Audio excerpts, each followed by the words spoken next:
1890s were the time when Ellen White wrote the most on education. 1891, they had a revival meeting, you might say, of Adventist educators in northern Michigan, but that was part of a larger movement in Adventism. In 1888, there was a re-emphasis on Christ and His righteousness and putting the Bible back at the center. And after those meetings, they had a series of meetings for the ministers to help them understand. And in 1891, they had a meeting in Harbor Springs in Michigan that helped the teachers understand where the Bible and Christianity fit into education. There was a convention in 1891 called the Harbor Springs Convention. And Ellen White at that time came to the convention, and she brought the theology of grace to the concepts of education. And in doing that, she gave a thrust, a power, a motivation to what we do in education, with this understanding that we can't separate our theology and our educational system. And so for me, Ellen White brought this all together. I think this affected education in that the events of this conference made clear even to Ellen White and those who were speaking with her to this issue of faith versus law keeping, made even clear how crucial this was as the center of everything that we do. Faith in Jesus and the knowledge of God and knowing God should be the center of education. And so all these other things that we had been distracted with, the Greek classics, learning about ancient Rome, etc., those aren't the center. Those are the things that should be the little things in the picture with the cross of Christ center. The same goes for health and publishing. In the ways that we care for others, if Jesus is not the center of that, then it's not Adventist health. In what we publish, if Jesus is not the center of that, then it's not Adventist publishing. And so this passion, this change, it was almost like things took a turn at that time to say, no, it really is your relationship with Jesus.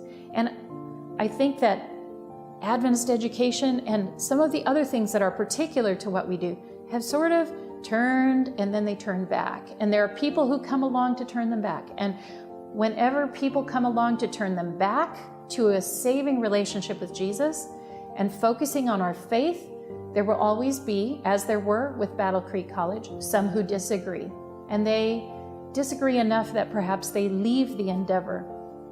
It's the way people make choices. But we must always be moving back to this idea that education at its core is restoring the image of God in us because we believe that Jesus died for our sins.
Si bien los primeros intentos informales por tener una educación adventista fueron a nivel primario, no fue hasta mucho tiempo después de la inauguración de la primera institución superior que comenzaron a surgir nuevas iniciativas intentando traer a los niños a esta educación diferente, esta educación basada en la palabra de Dios.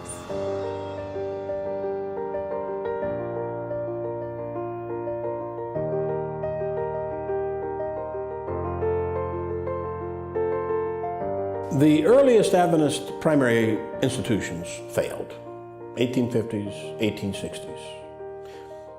But by 1870s, we had a need for training of mature workers, so we developed colleges, and that spread up to the 90s. But when Ellen White was in Australia, she found something she did not find in the United States. Namely, in Australia, they had compulsory education.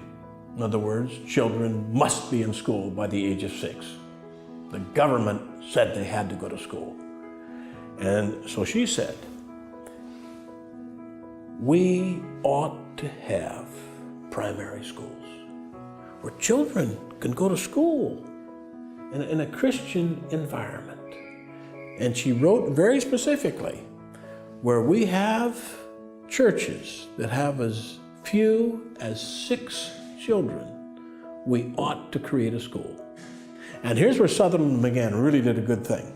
They picked that up and they created Adventist schools all over the place. As a result of that conference, educational convention, there was a real spur by Sutherland, McGann, and others to get some of our college young people, and they tended to favor women, single women, out there into the local churches to start church schools.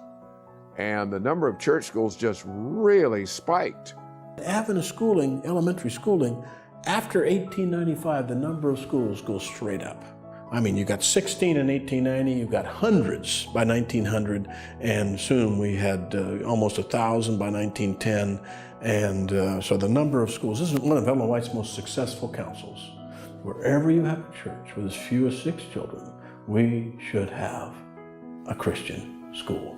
O bonito das primeiras escolas adventistas espalhadas pelos Estados Unidos e em outros lugares é que, normalmente, a educação e a igreja caminhavam juntas. Então, não era um sistema educacional paralelo.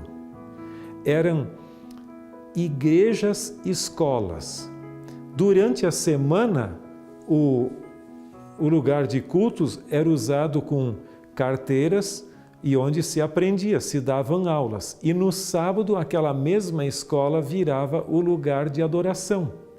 Então, elas eram totalmente fundidas. Isso era bonito, é nossa escola e nossa igreja.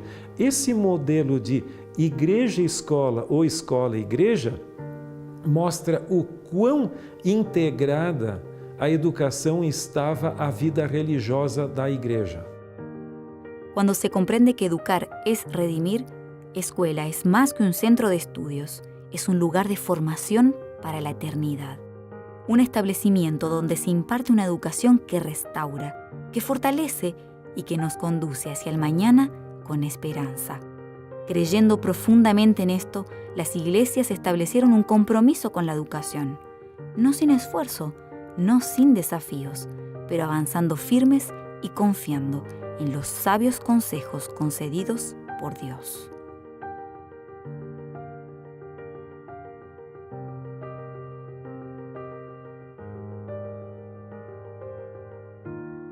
The main challenge at first, there were some rather mundane hurdles to overcome. Funding. You know, how would we pay for the schools? Finding teachers. Finding textbooks.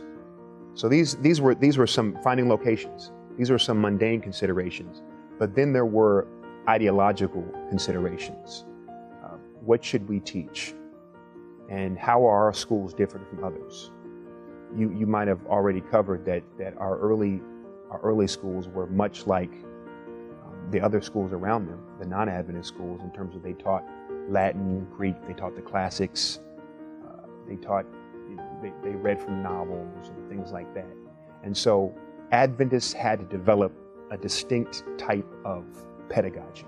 If you look at the history of education in the United States at the time, there was a big argument about whether science was the knowledge of most worth, or whether it was the classics, or whether it was the skills to do a job. And Ellen White comes along and she says, science is important, and the skill to do a job is important. And so she doesn't see a battle and a war. She says some of the classical stuff is not so important. But even there, she said, we need to understand philosophy. We need to understand the way people think if we want to minister to them. So what Ellen White says, all of these things are important. But the most important thing, the real knowledge of most worth, is the knowledge of God, the experiential knowledge of God. And the way that we gain that experience is through His Word. So that's what she was trying to get us to do in our schools. And the challenge was that people didn't really understand this kind of an education. As Ellen White saw what was happening with the early Adventist schools, particularly with Battle Creek College, she saw that the teachers who went out to start schools had been trained at that college. And as that college was leaning more toward a secular approach to education, they were creating little models of themselves to go elsewhere. And she saw that this would not promote the knowledge of God. And so she was very concerned. And I think that's why she got so passionate about it. Because we're going down this wrong track. This wrong track is education. It's going to affect the future of our church. And so I must write about it. Where should it be going? How can we turn this ship another direction? It's the future of our church. Elena de White estaba convencida del valor de la educación. Su relación estrecha con Dios la había llevado a comprenderla y ahora se sentía responsable de explicar y orientar a los educadores adventistas hacia el concepto real de la verdadera educación. Misión que, a diferencia de otras, le tomaría gran parte de su ministerio y su vida, convirtiendo a la educación adventista en uno de sus consejos más difíciles de aceptar, comprender y aplicar para los pioneros de su tiempo.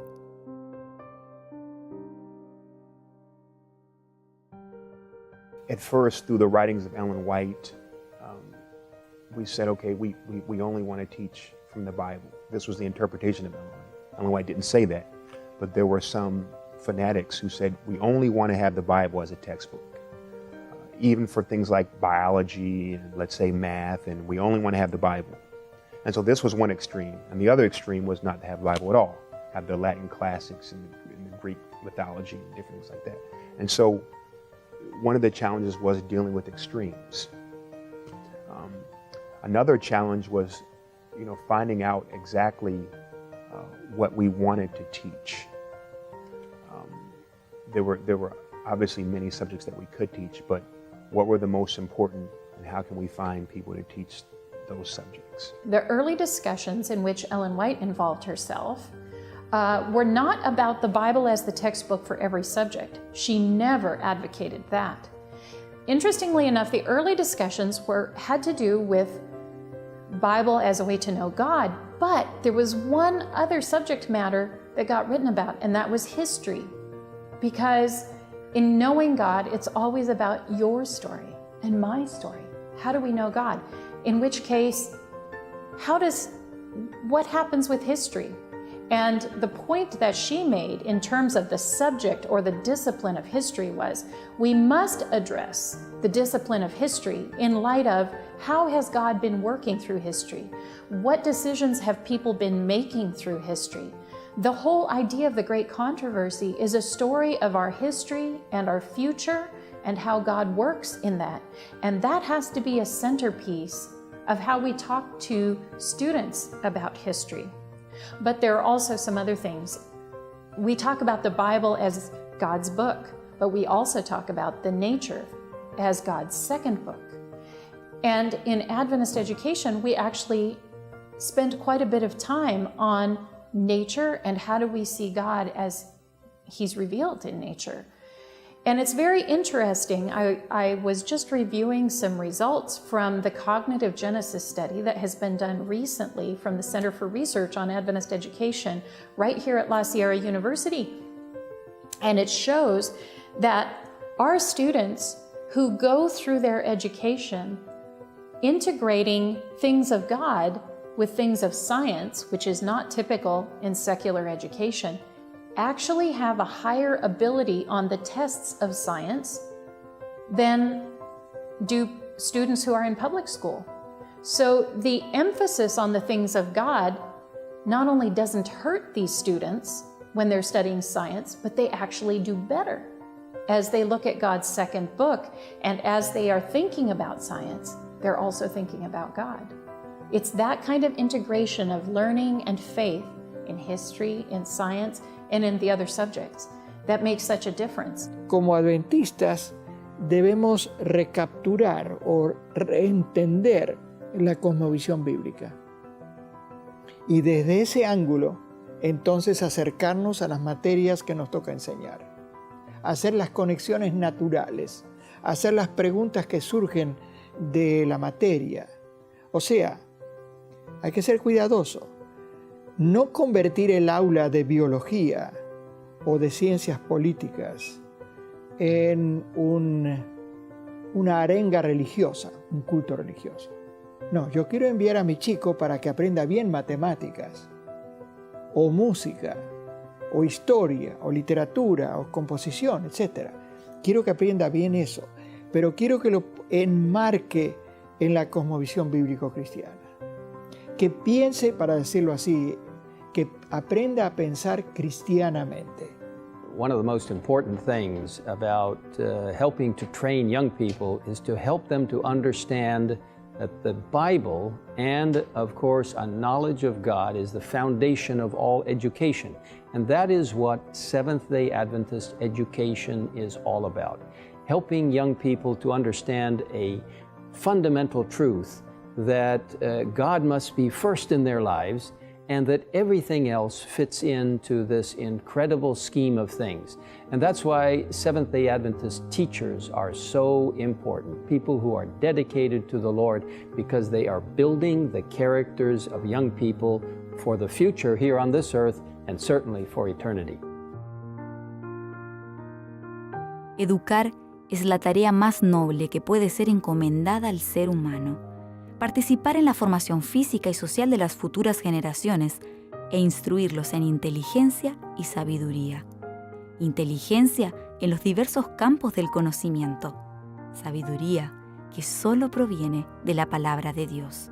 Y como parte de la pedagogía es facilitar el aprendizaje, serán las herramientas de las que el educador haga uso las que podrán reducir o ampliar su influencia para que sus alumnos puedan retener o olvidar lo aprendido. At first, there wasn't too much authorship of textbooks during the 19th century. That happens more in the early 20th century. Now we might find some exceptions, but they were tending to use materials that were already published by others and adapting them. There were some elementary school teachers that actually started writing their own textbooks because they couldn't find textbooks out there in the field that integrated the Bible with whatever subject it was they were teaching. They didn't exist. Alma McKibben is one of the earliest ones. She actually typed up on her typewriter some of her early textbooks and then took shoestrings, punched holes in the manuscript, and tied them together as kind of an early primitive textbook for her own students out in California. So there weren't many to go to use at this time, textbooks.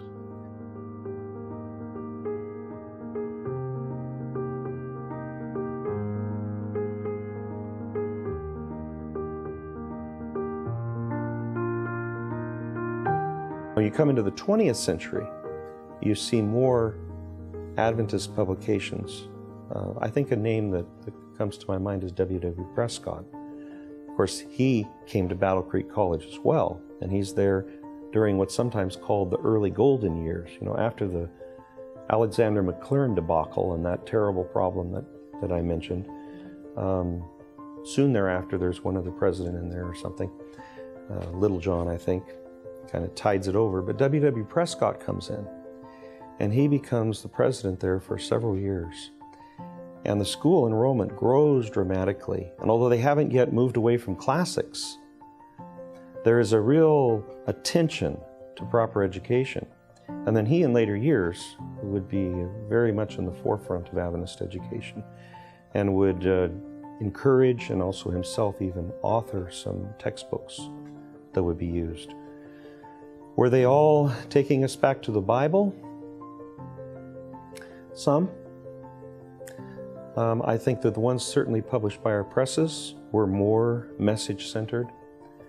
But this, I think, continued to be a little bit of a problem for us, to have the best, good educational publications, at least in the earliest 20th century.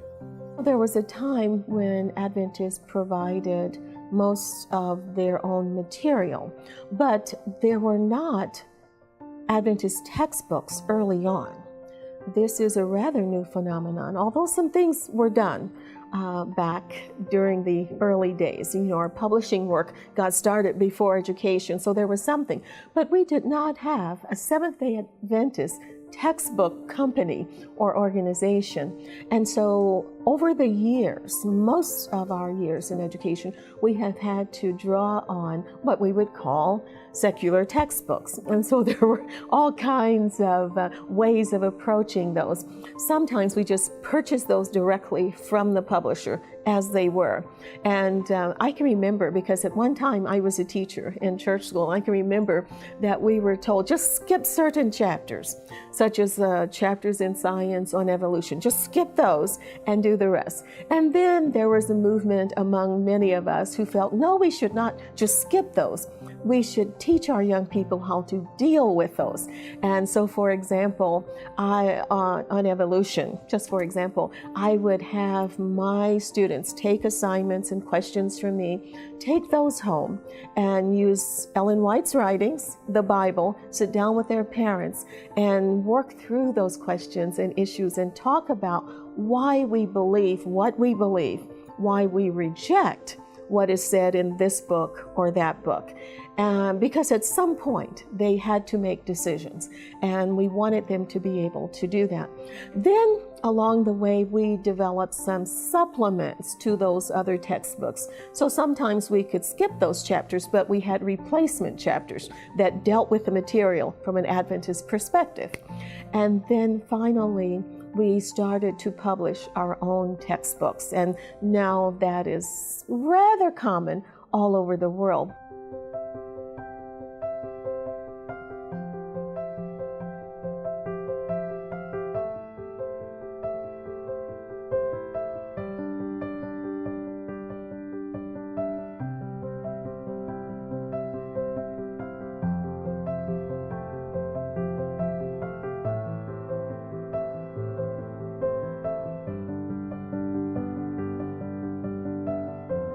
La intención de la educación adventista de comprender todos los niveles de la formación educativa no se limitó solo a las instituciones de América del Norte. Rápidamente, este desafío fue extendiéndose a las demás instituciones que comenzaban a surgir en diferentes puntos de nuestro planeta. Y así, la educación adventista fue creciendo y tomando forma, asemejándose cada vez más a la red educativa extensa que conocemos hoy.